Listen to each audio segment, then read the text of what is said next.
பழனிமலை முருகனுக்கு பண்டாரம் தேடி வரும்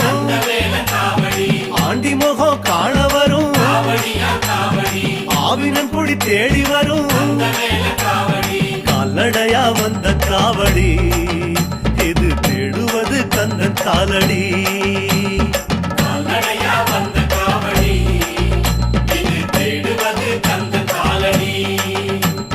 பழுத்த பழம் தேடுதப்பா பாலதண்ட பாணி கேட்ட நல்ல முத்து வேலனுக்கு